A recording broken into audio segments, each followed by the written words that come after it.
Welcome to a very special episode of the Eclectic Gamers Podcast. Today is Sunday, May 16th.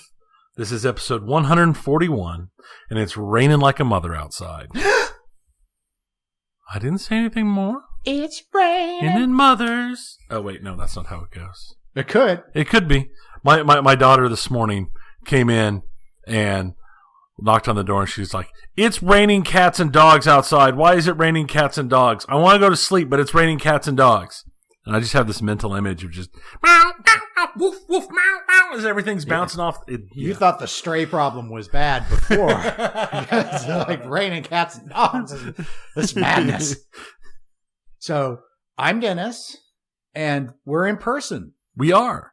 For the first time in well over a year.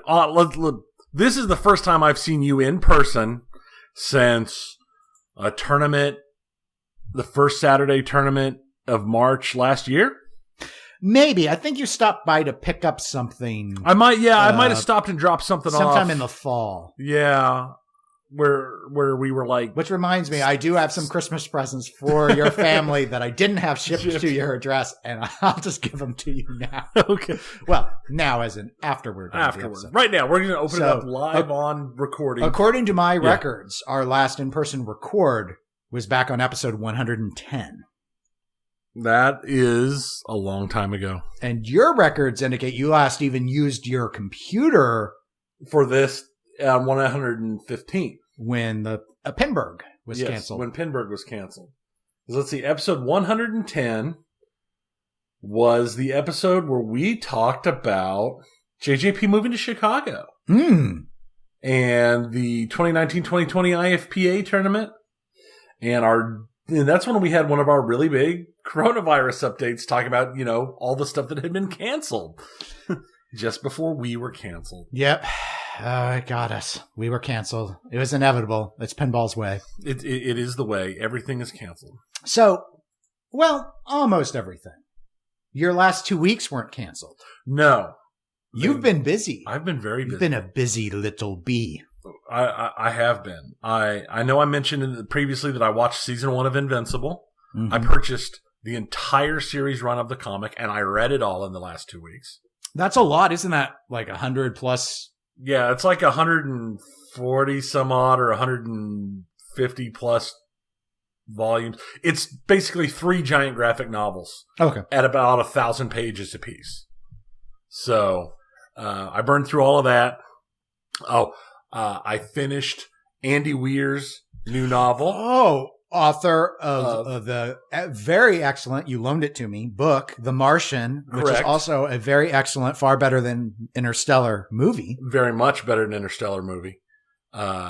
It's not his newest book since The Martian. He had a book called Artemis that came out. Which you did read as well. Which I read as well. It was very good. The new one is Project Hail Mary, and I'm having an internal debate about myself if it's better than The Martian. Because I know you said Artemis was not. Artemis was not. Artemis was good, but it wasn't better than The Martian. And Project Hail Mary might be. It's hard for me to decide because I have physically read The Martian 4 or 5 times. I've listened to the audiobook 3 times. And so far, all I've done with Project Hail Mary is listen to the audiobook.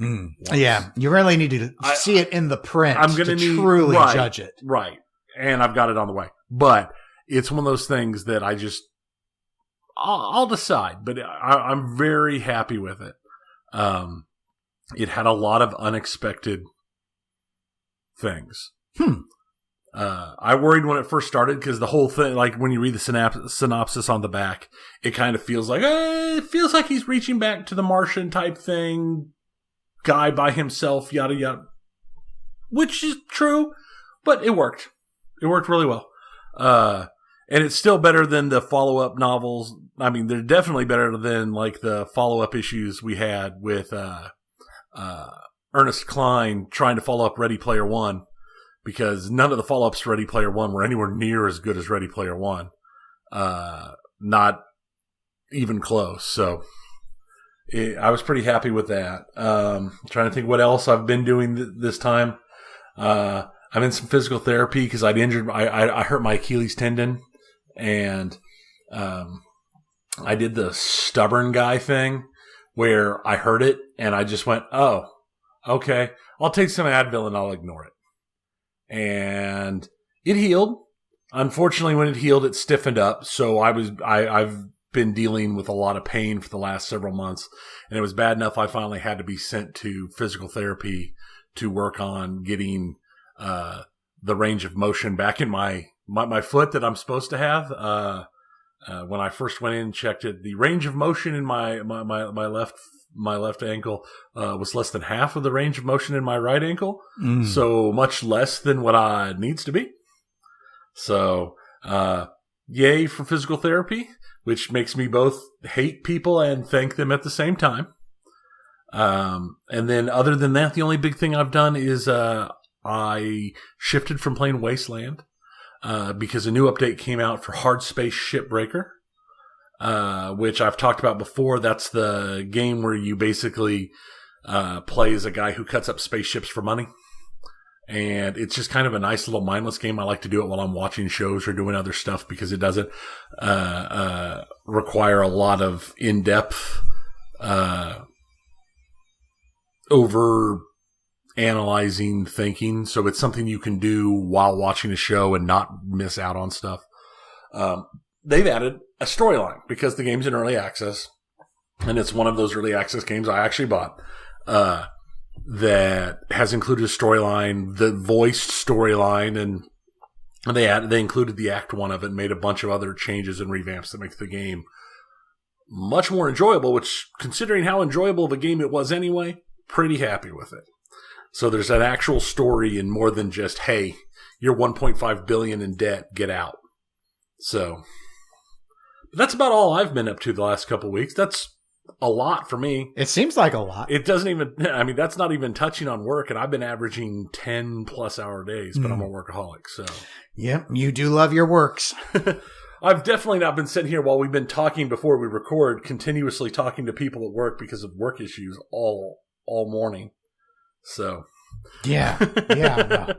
I did check my work emails this morning, but thankfully I didn't have anything pending, so it's been a fun time with that. But I'm not going to cover that in my last 2 weeks. I will just focus on gaming related stuff. So I did finish Telltale's Batman Season 2. You are Batman. I was Batman. I then decided to start Telltale's Back to the Future game, which I also have as a game with gold from some point. So you're Marty McFly? Well, I was, and then... Now you're Biff. No, now I'm uninstalled.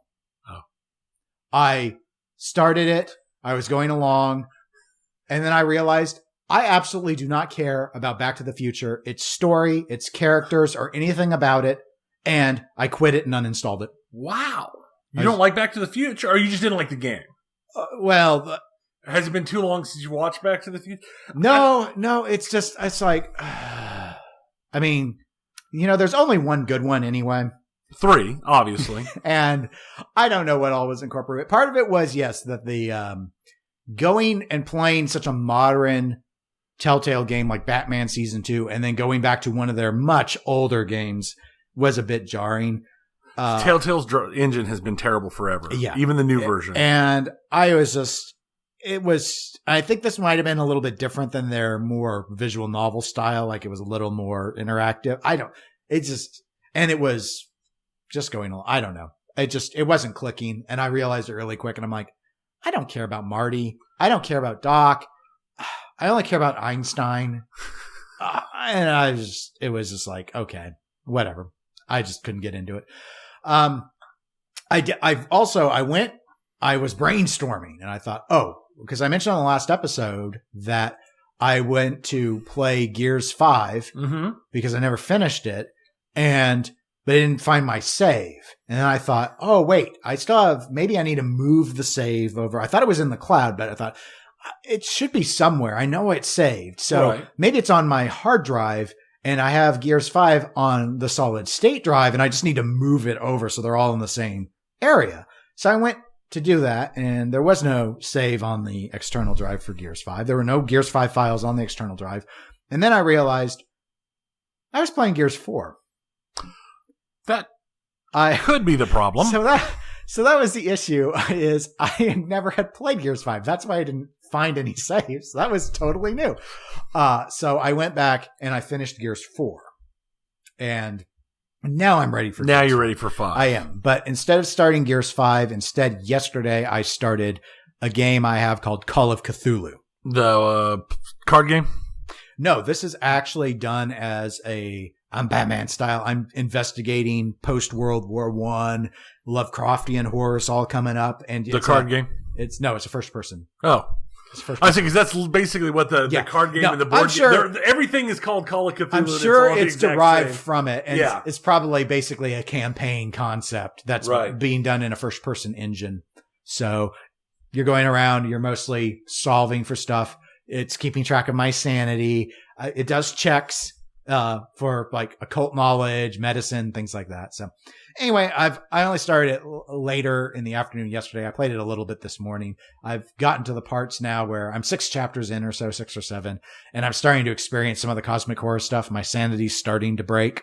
So we'll see how that goes. But that's it for me for updates. Now we will go ahead and move into pinball. And last episode, we finally saw an end to the drought. Our thirst was satiated with the waters of Fathom revisited. Yes. But now they're additionally satiated because Stern Pinball. Oh, you mean it's not because JJP dropped code on The Hobbit? No. But maybe they did. Oh, I thought that was the big news. I never know. I never know. I often like to talk about Hobbit, but today I'll resist the urge. Instead, the big news has been the reveal by Stern Pinball of the Mandalorian Pinball, which, as licenses go, is, I think, both expected and huge. I think it's definitely a very smart choice. And I'm going to try and not go under a rant here right quick, but I do want to open with something because I've heard it come up elsewhere, and I'm not going to call anyone out. Everyone has their own way.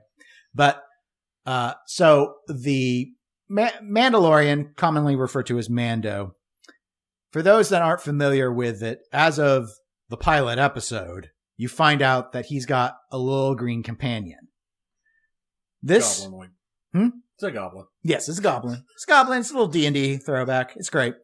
I always wanted Star Wars to go. I mean, it's a long time ago, so there should be like fantasy stuff. You would think. I do think, but it doesn't always happen. So, okay. So initially, the show would reference this in materials as the child. So some people call it the child. It was given the name Grogu in season 2, and is commonly and affectionately known as Baby Yoda. Right. Now, I'm pointing this out because all 3 of these are acceptable things to call Grogu. Right.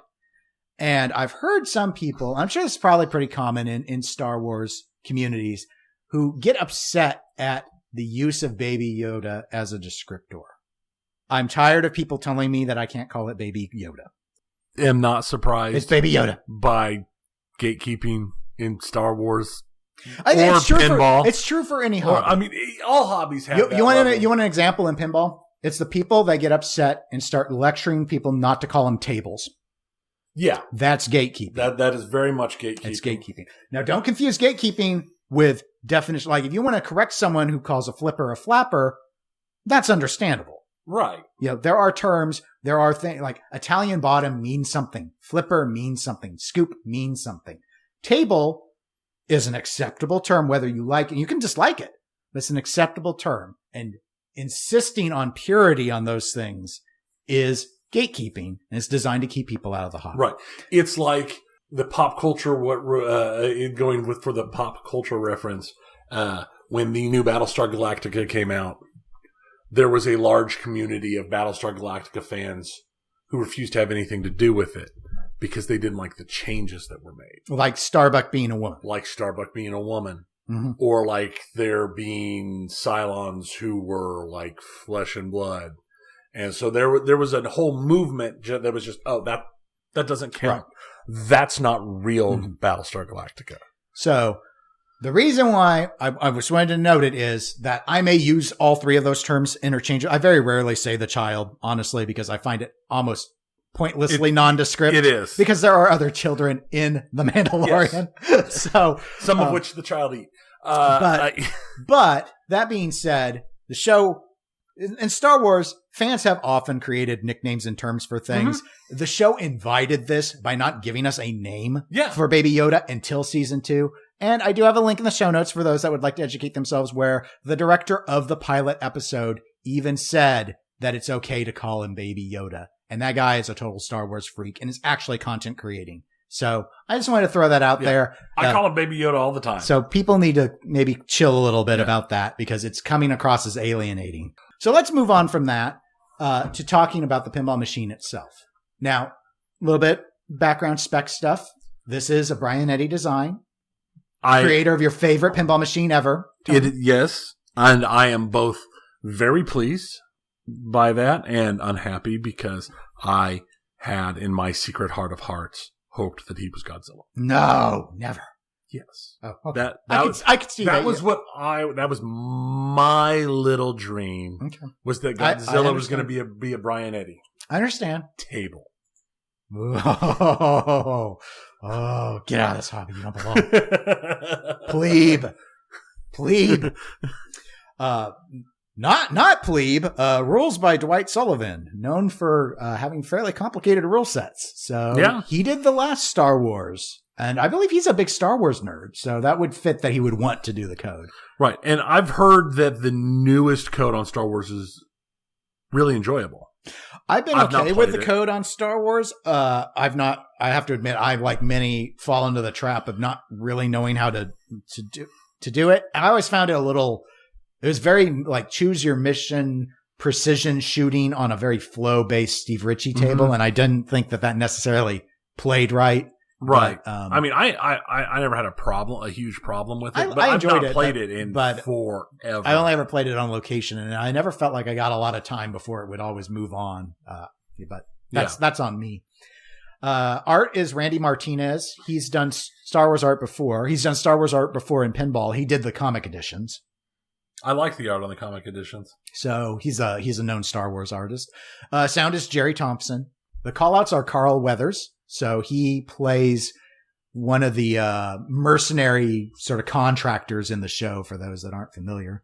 Though I will hope in my heart of hearts that he does stick in some Easter eggs where he's saying some stuff from Rocky. That'd be nice. Or Rocky 2, at least. Right. I have to admit, I'm one of those guys who was kind of hoping for Nick Nolte. But... Yeah, it would be fun. It would be fun. Just because I enjoyed that character so much. Well, I think he's got a good narration voice, too. So yes. And then he could have stuck in stuff from Another 48 Hours. Yes. So there you go. We'll work something in no matter what.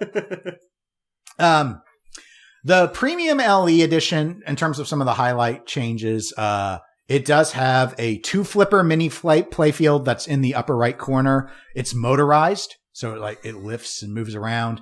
And also the Premium LE edition does have a magnet in front of the Grogu toy that's in the upper left area. And the Premium LE also has a number of wireform ramps. And then the Pro model, the mini playfield is still there. It's static, though, and it has 1 flipper rather than 2. And it's plastic ramps for all the ramp shots. Right. I'm not a huge fan of plastic ramps. They're not bad. They don't look as nice.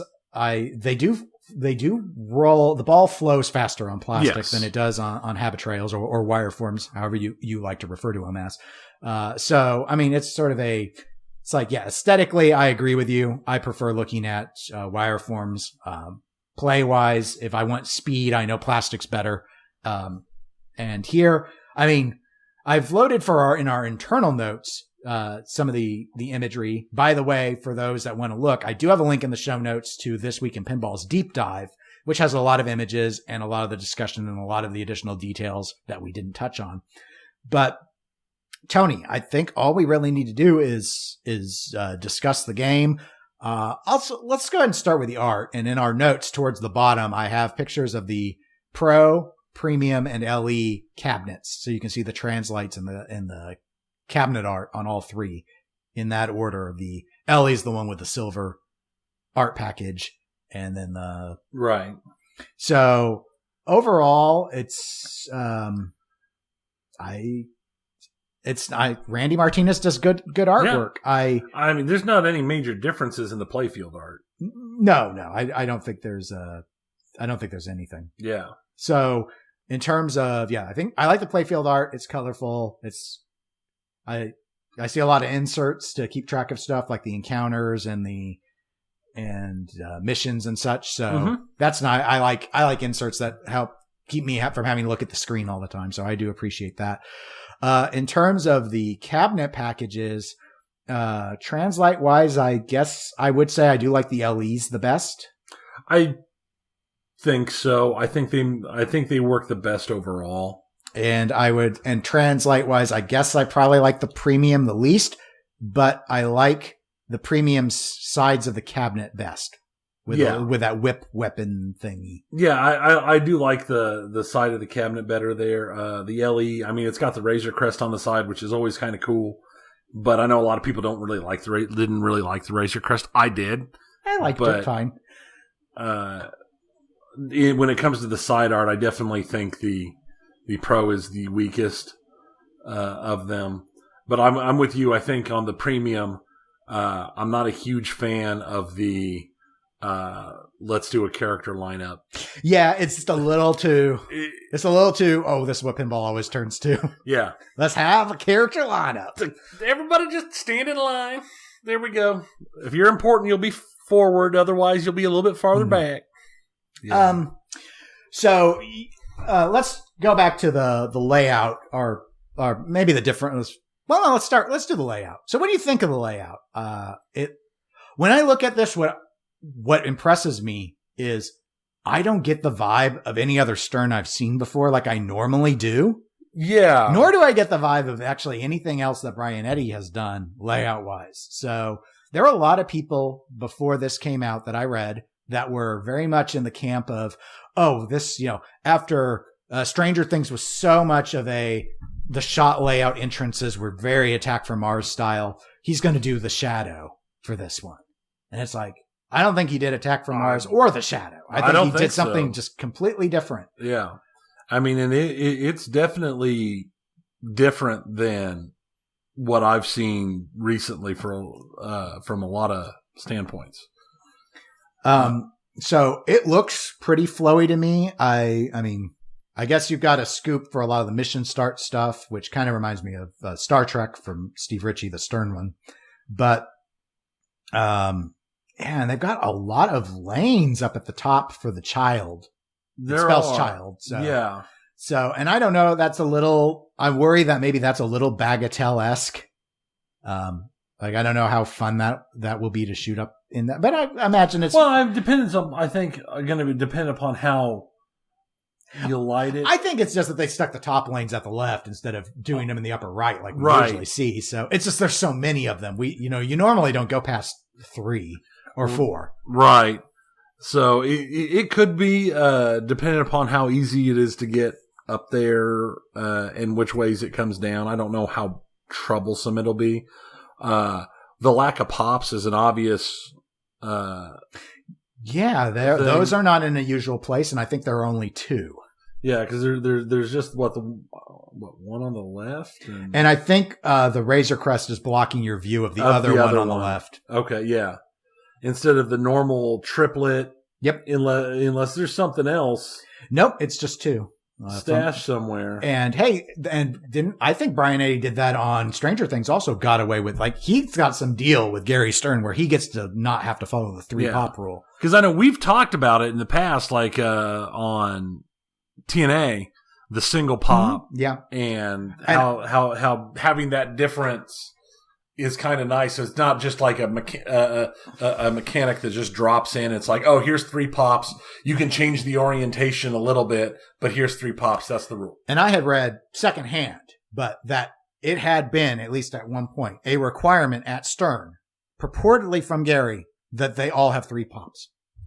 That was just like, and I don't know if they had to be, I don't think they had to be configured a particular way, but that the notion of you needed a certain amount of mechanical action that pops gave you, and 3 was the right number for that. And it was just something it was boilerplate. Yeah. You had to have them. So, I like that it doesn't, because again, it gets, in my view, as we've talked about many times, it gets silly. Like, I greatly like Stern Star Trek, but those pops are so safe. It's just, it's like the whole point is just to sit there and get a breather and watch the ball bounce around and not have any risk whatsoever. Right. And it's like, they used to be risky. I want them to be risky or serve some, and that's where like TNA or Rick and Morty's pop, that's where that stands out. It's like, hey, look, this provides some level of risk. And I mean, when it comes to pops, I freely admit that I have long been a center pop proponent. Mm-hmm. I love center pop games because I like the risk and the interesting changes that it makes. And I know that they're gone, and we're never going to see something like that. Yeah, I think that's a bit of a bold move now, Cotton. I don't think we'll be seeing how that one works out. We're not going to see that one, but but it's long been one of those things that I've really enjoyed. So, what do you think about we won't really go into rules because we never, until we play them. I've seen, This Week in Pinball does have a summary of what the plan is. It sounds that there's a number of options in terms of what you can explore in the game, which is pretty fitting with how Dwight likes to code in my experience. Right. So premium versus pro, what are your thoughts? I mean, you already touched on the preference, obviously, for the wire forms. It seems like most of aesthetic. Sure. But it seems like the rest of the budget difference seems to be in the decision to have another flipper mech and that ability for the mini playfield, which is in the shape of the Mando helmet, to actually kind of go vertical almost in terms of how it moves around. So they've clearly put in motorization into that versus, I mean, I guess my thought is this is one of those games when I look at them both and aesthetic aside, it's like, this is one where to me, it's like, if you get the pro, it doesn't, to me, feel like you're missing any major feature. I think so. I think you're right. It feels like, and more likely than not, like a lot of these games, what you are missing is just stuff that slows the gameplay down. Mm-hmm. Sure. And as you noted, that's typically the case with whatever features get added in addition. But we saw with like Avengers, you lost the tunnel lock thing. That whole mechanism was gone. Here, okay, your mini playfield doesn't move around. You still got to, I'm amazed they kept the mini playfield. That's right. You got to keep the mini playfield. All right, you're down to one flipper, but how long are you going to want to be on the mini playfield anyway? Yeah.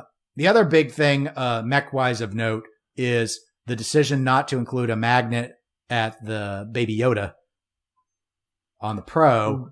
Right, that's probably for some staging or something. That would be my guess. And again, like in my experience, having played extensively on Walking Dead LE, which has a magnet in front of the Well Walker, and the Pro, which I own, doesn't have the magnet in front of the Well Walker. They both have the magnet in front of the barn, but and I don't miss the Well Walker magnet.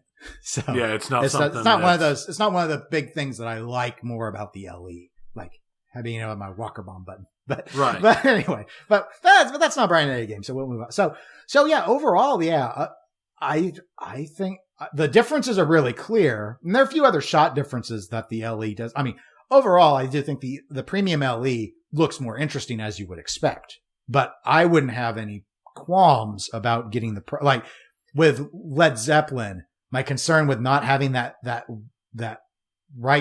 upper right flipper ramp shot and instead just being a dead end, I still haven't played Led Zeppelin, but that really concerned me that I wouldn't like the Pro. Right. Nothing about the layout here concerns me. Even if I might prefer one over the other, I think I would be very happy with the Pro. Yeah, I think the Pro would be perfectly acceptable in this case, but until I actually play it, who knows? What do you think of what appears to be static Grogu doll? It's one of those things that I'm sure they literally just picked up a doll from something and threw it in. It's supposed to be a custom sculpt. Do you wish his little hand had a magnet and he grabbed the ball? A lot of people were, and that's where expectations were that there would be a Grogu on the playfield, and there is. Yes. And that he would do something with the ball, which Premium LE, I guess, magnet right in front of him, you can kind of count, but no, you can't. It's not the toy. It's not the toy. I think the concern issue with that would just be the quality control issue of getting it to work. And getting it to lock in, and that we didn't end up with the situation like with the alien head on Aliens. Right. I can see where locking it would be, it's easier to do it this way. I think a little bit of motion would have been nice, like a little head shake, or like on the LE, and Premium that has the magnet right in front of him, that when it locked, if he say lifted his hand and then to when that magnet is activated, something like that. Some motion would be nice. Otherwise, it's just it's not even really a bash toy. It's just no, it's just a figure that takes figure. up space. I think it's great from a op. I think it looks great because I think kids will definitely want to play this when they see it. The sculpt looks good. It ain't got no throwbacks of Avengers and its stupid oven mitt. Right. Oh my God, that oven mitt. Jeez Louise, guys. Come on. Again, these are, and this is where I think, and everyone's going to have their own view, of course. This is my subjective opinion, that people need to remember that this is a coin op based hobby, and this homeowner stuff should really only go so far before you're corrupting what the concept itself is. Putting in a toy to just move without doing anything with the ball, as cool as the concept is, it's like, but would an op ever want a thing that might break like that, which doesn't have packed gameplay in any capacity? So the only other thing is, and I agree, it would look cool. It's just, I think that gets a little too far away from what pinball is supposed to be. Now, if you wanted him to gatekeeping, you're saying what pinball is supposed to be. I am, but I'm saying this is my subjective view on it. I totally, if people want to, I mean, that's kind of what JJP's doing. If people want to go that route, there clearly is a market. And I think there's a definite difference, and you can see the difference because the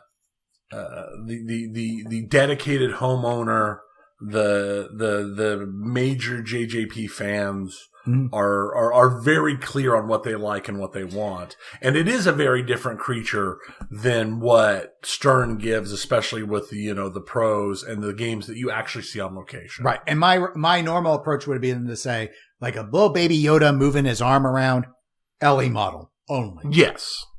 Pro shouldn't have that stuff because by the very structure of the Pro being designed to be per Stern, being designed to be operated, things that offer no gameplay difference that might just break down are just a headache. Yes, and I agree with that completely. If they wanted to do it for LE, absolutely makes sense. I think that people will have more fun with the moving Mando playfield, mini playfield instead, right? Because it's actually interactive. Now, the ideas of like Baby Yoda eating balls and stuff, I had sort of suspected that too. Of course, then I think, well, you see, people I think in their heads are thinking little hand doing a little eggy thing. That is a lot of motion. And that's where I don't think we would have gotten it. This is Stern. We have to remember that they operate within a certain BOM or bill of material. What would have happened, in my view, is we would have only had Baby Yoda's head and everyone been going, oh, this is the Groot toy from Guardians. Right. That wouldn't have worked. And but that would have been how it would have been executed. Yes. And so that's where I think this is smarter, given that it looks nice. I think it looks nice. And so it does look nice. So just let Baby Yoda be Baby Yoda. With his little Baby Yoda be. Yeah, with his little child lanes all ready to be spelled out and happy. Demand is huge for this. We've seen reports already of some distributors selling the LEs for more than MSRP. Yeah, I read that the other day. I've read about some running auction. I read about that one too. Doing that. And then, of course, there are already people offering their pre-ordered one for a higher rate. Which is something we've seen for years. So, and given the popularity of the license, in no way am I surprised. Interesting change up for this, though they've done it on the home pin before, is Stern sold some of the LEs direct to their insiders through the website. I think that's a good move by Stern. I don't know if I've talked about it before, but we've seen it with other manufacturers, and it in no way will surprise me if we continue to, especially as the homeowner approach continues to gain traction, that companies move away from the distributor model and start saying, why don't we, everyone, I'm stereotyping a little bit. Or I should say I'm painting with a broad brush, but it's like Stern's probably thinking, everyone's calling us for all the tech support anyway. Right. They're not taking the games into distributors like it's going to the dealership at for a car to get auto work done. Why don't we just hire some more techs and keep the money because everyone's calling us anyway? Yeah. It's not the 80s and 90s anymore when things like a distributor, your local distributor made sense. Mm-hmm. At this point in time, when I'm sitting at home and it is easier for me to jump onto Amazon and order something and have it delivered at my door, in some cases 6 hours later, than to bother to get in the car and go to the store, especially in 2020 and dealing with all of the stuff you had to go through going into stores sometimes. The distributor model doesn't make sense. I mean, you're not even seeing the big distributor model. When you think about distributors, not just in pinball, but just in general anymore, are like car manufacturers. That's pretty much, I mean, even like mattresses are shifting. Yeah. And they're all going away. They're all more going direct sale than they ever were before. Got cut out the middleman. Yeah. Because that's, it's cutting out the middleman. I mean, the only thing that like with car dealerships that has protected them has been because in a lot of cases, state law makes it illegal for the companies to sell directly, because that's where Tesla was running into issues. But with this situation here, I think we'll see it like we're seeing it now. Start with, we might get to a point where it wouldn't surprise me to see Stern or some of the others reserve half of their LE run or their entire LE runs. They're clearly testing the waters. And JJP did the same with the CEs of GNR. And they'd always been, I mean, I bought my TNA direct from Spooky rather than go, because there was no financial advantage. I couldn't get a better deal from a distributor. They're all given, to my knowledge, they're all given floors that they aren't allowed to go below on these games. Mm-hmm. So it's interesting. And I think we're going to continue, pinball still, for a growing hobby, it's showing its age in a lot of ways. For an example I was talking with someone else about was, you take a site for, like, if you want Gottlieb parts, for example, you go to the pinball resource. No self-respecting modern hobby would have a primary parts supplier that still operated a website in a capacity with no online shopping carts that you're expected to either call in or send a list in an email to do your purchasing. And I wouldn't even do business with somebody like that. They're the only option is why it's it's mandatory. And where people will joke or almost gatekeep as a point of pride to, specify just how, if the person's cranky, making sure that you have to do things all in a very precise way. Cause I get why they require it, because their antiquated system does not forgive mistakes because they're doing it manually. Right. And I think most of the distributors are you can't buy through their websites. They do it all. It's all call them. That's insane. But that's how it is. In this day and age, I can literally log onto a website and buy a car, and they'll have a dude drive the car to my house.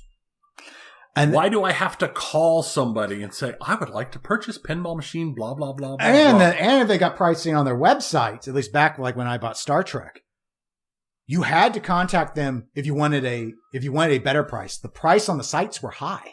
Right. And I get that in a way, but again, we're getting into a period where can't we use a coupon code and just get the discount? Anyway, it's interesting because as the hobby grows, these are antiquated things I think are going to be put under a microscope, and all these new, younger startup manufacturers are pulling little Teslas and they want to do things direct, and they have been. And I think Big Dog Stern looks and they're like, if we weren't having to field all the customer complaints, maybe the model would continue to make the most sense for them. But I agree with you. I think that they're going maybe not abandon it, but definitely wanting a bigger piece of the pie. Right. I said, it would not surprise me in the next several years to get to the point where LEs are only available direct. I think that could very well be. Because there's so few, they could manage that count. Yeah, I mean, because they're not going to have to do. I mean, they already have a shipping department. They have to ship to the distributors, and it's not going to take a lot to make adjustments to ship single machines as opposed to shipping batches of machines. Especially if you're only talking about 250 or 500 machines. That won't take major changes or anything, and it'll A, let them put more money in their pocket. B, it'll drive more people to them directly. In fact, and I haven't checked, but I want to think that like single unit shipping I think they've been doing it for years. I want to think when I bought my Star Trek years ago that it was not yet built. Stern built it, and then Stern shipped it direct to me. It did not go. The distributor did not take possession of it. They had it, and that makes it make even less sense. They had it direct routed. That makes the whole thing make even less sense. I know. If the distributor calls Stern, you call the distributor and say, "I would like to buy a Star Trek, please." And the distributor's like, "Yes, that'll cost you blank dollars." And then you're like, "Okay, here's my blank dollars." And then they call Stern and they go, "Dennis just bought a Star Trek. This is his address. He paid for it. Please ship it to him." And Stern's like, "Yeah, sure, we'll do that." Why does that guy exist? Period. The logic might be, and I don't know, but I'm thinking the logic, and this would be a shift though, obviously from what it used to be, could be that because they make their living selling the games, the distributors have become the marketing network for Stern. They're the ones doing most of the pushing of the sales currently, or in theory that they should be, because they need to, where do you see the most I see more advertising for games from various distributors than I do direct from Stern. Right. But does that save Stern more money in advertising? Probably not. Than they would make. Probably not. From direct Stern sales? Wanted to just hire them all as their sales team to go around like Nate Shivers, who used to host Coast to Coast Pinball. Like, isn't what he did for years for Taylor Guitar is he worked for Taylor Guitar, but he went around selling Taylor guitars to places. Right. But he worked for the manufacturer. Correct. I could see that maybe being an evolution as well.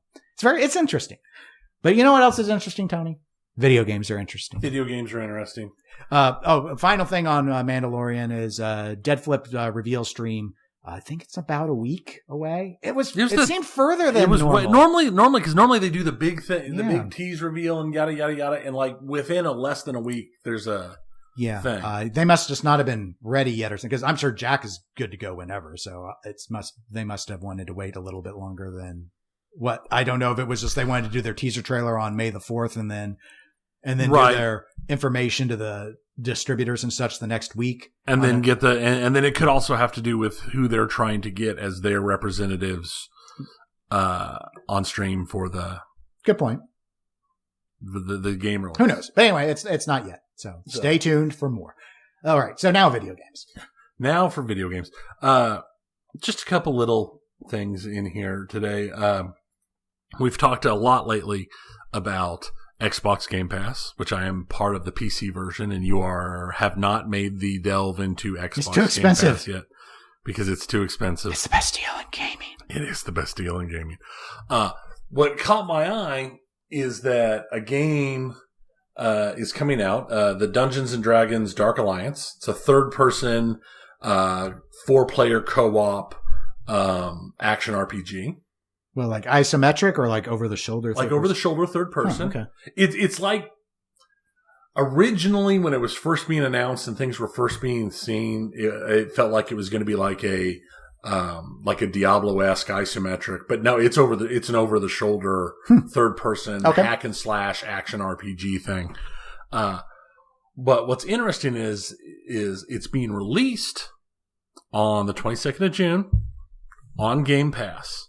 In addition to being released on the 22nd of June, to like everything, both Xboxes, both PlayStations, PC, through some of the Xbox stuff, it's going to be playable on tablets and phones thanks to the Xbox cloud cloud computing, the cloud computing thing.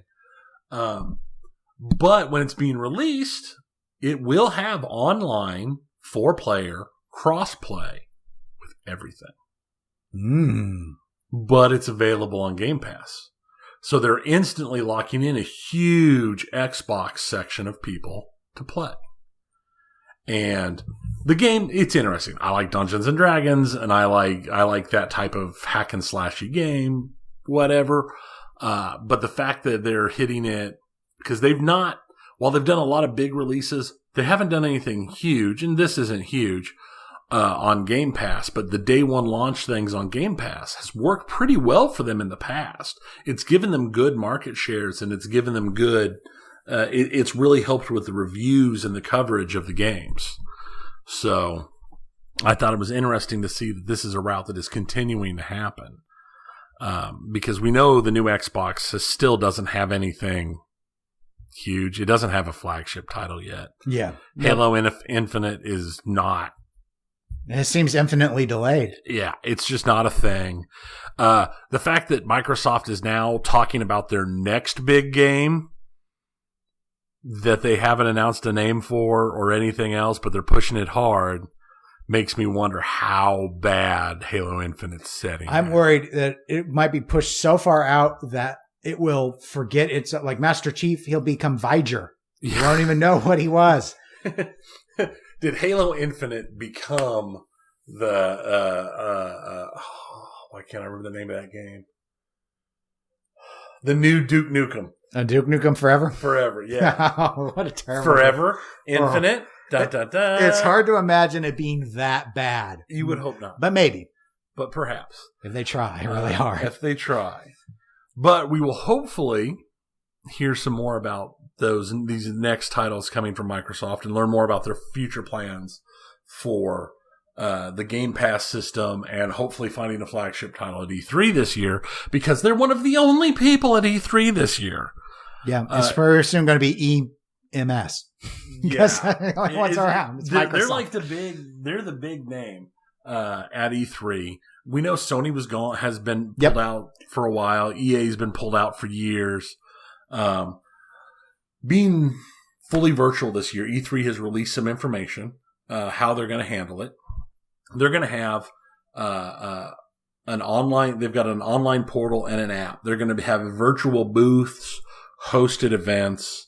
You're going to be able to create an avatar and go around, and they're going to have whole lounge areas set aside for people to chat and interact, and forums and video conferencing. And they're trying to turn it into as interactive as a thing, so it's not just sitting and watching a video presentation. I find this interesting because my manager went to a virtual conference earlier this year that had a system like this, where it actually had a map, and you had a dot that was your avatar, and it had your picture from your badge on it. And as you moved from booth to booth, you could see who else was in those booths around you, because they were engineers, and it was an engineering group, so everybody knew each other. But it allowed interaction to where you could click on somebody and chat with them. If you knew them, you could chat. You could even go to a video chat and talk. And it had this whole built-in model of a fake showroom with fake booths in it, where you could move around and interact with coworkers and colleagues and the booth people at the same time. Where it was moving in, when you moved into a booth, it was like you moved into a chat room that had the people who were there with you. So I'm wondering if it's going to be kind of like that. Maybe not as deep, because there's going to be so many people involved, but it's an interesting thing.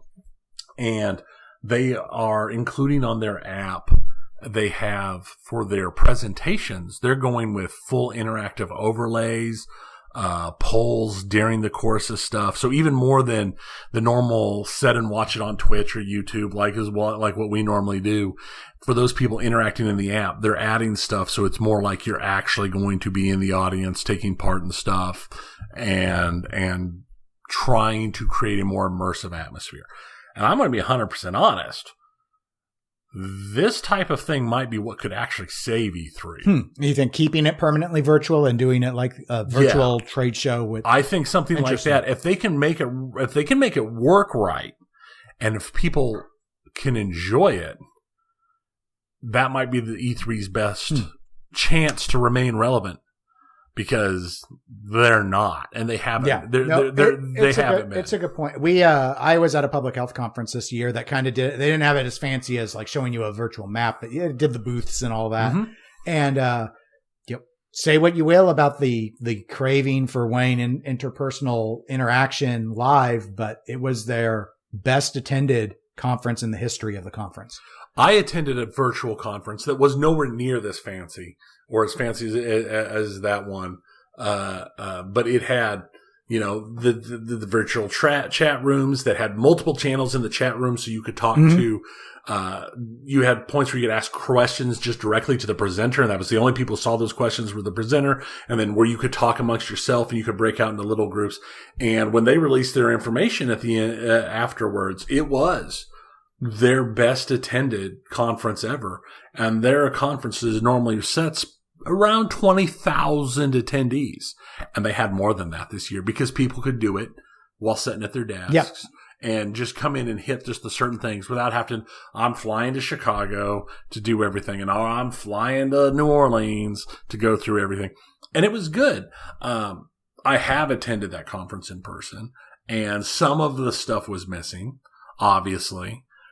Some of the interactions you have and meeting some of the people type stuff was a lot weaker than it is when you're there in person. But it made up for it in a lot of other ways. I got to attend more things, and I got to do more interactive stuff with directly with presenters than you do when you're in a large thing where there might be like 300 of you in a room. Right. Yeah.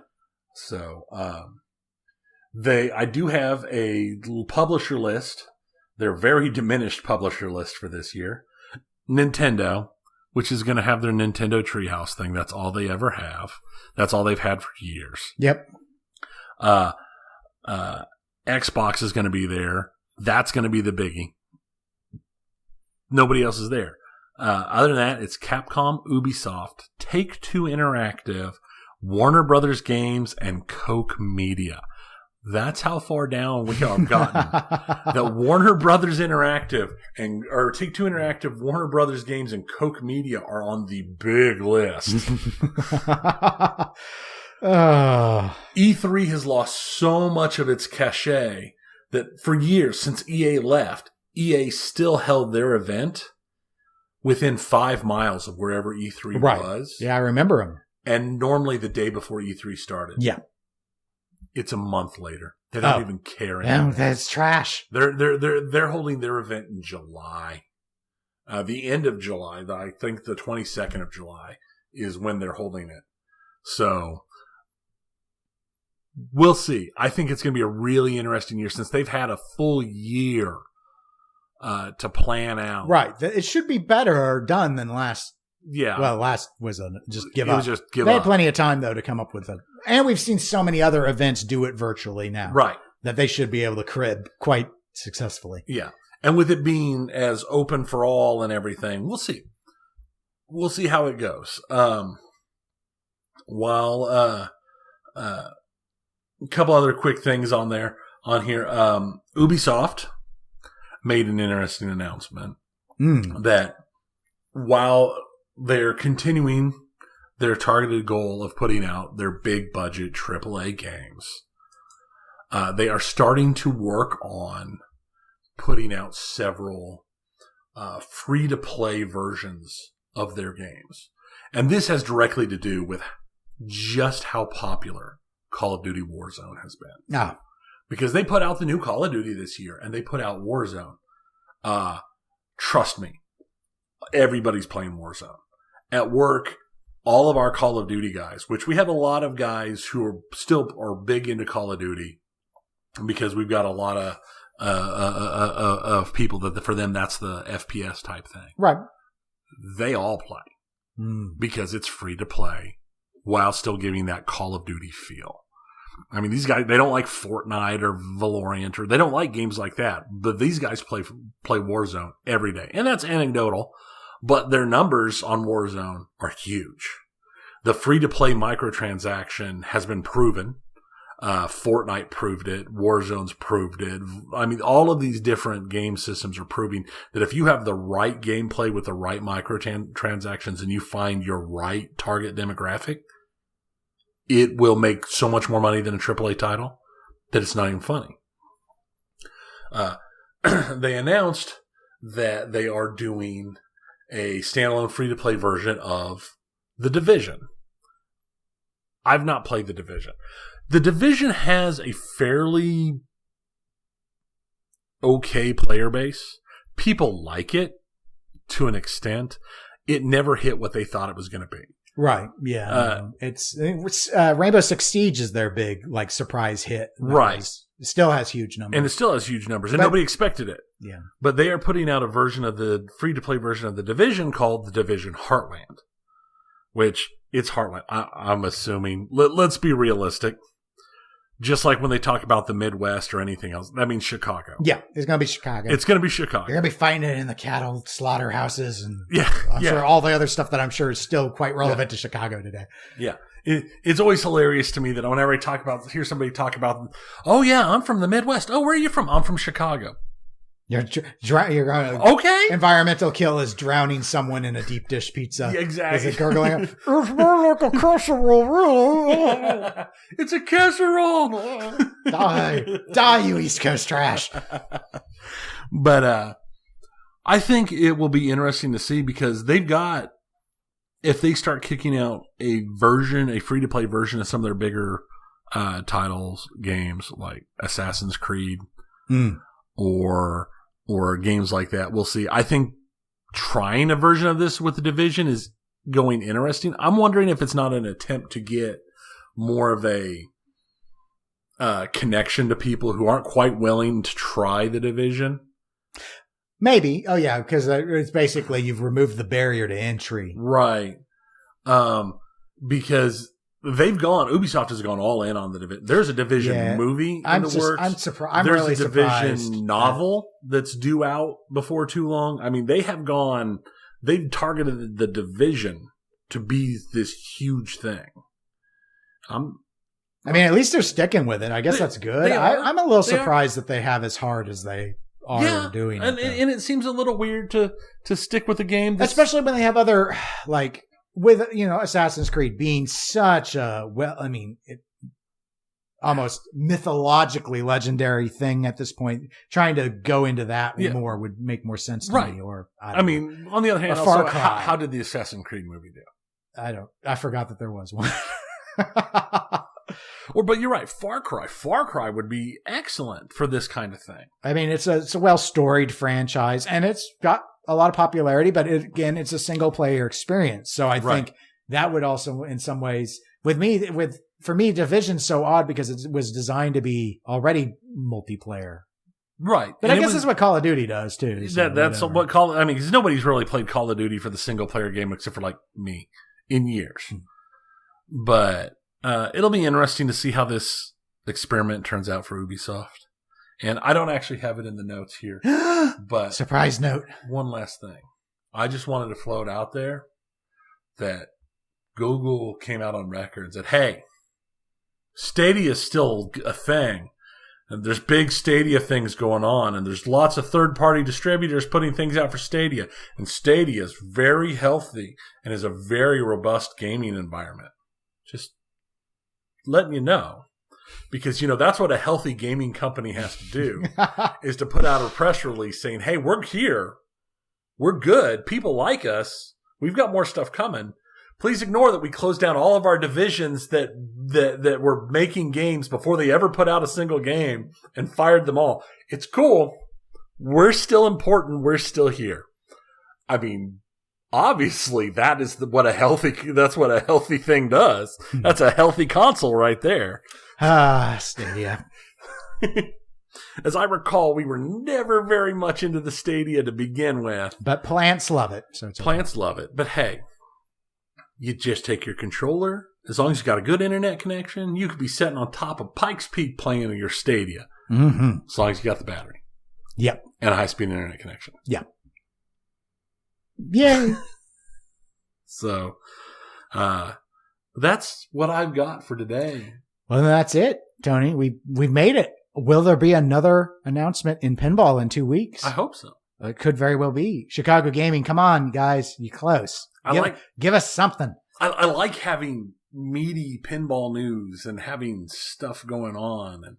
And I don't necessarily like some of the third-party discussions because they're melt my brain, but it's nice to have something going besides just, well, they're putting out stuff as fast as they can, but because of shipping issues, there are shortages and they can't. Context to the conversation. Yeah. Very important.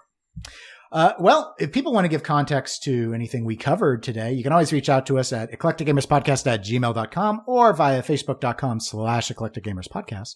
We are Eclectic _gamers on Twitch, Twitter, and Instagram. And we'll be back in a couple of weeks covering whatever there is to discuss. Hopefully something big and important. But until next time, my name is Dennis. I am Tony. And I say goodbye, everybody. Peace.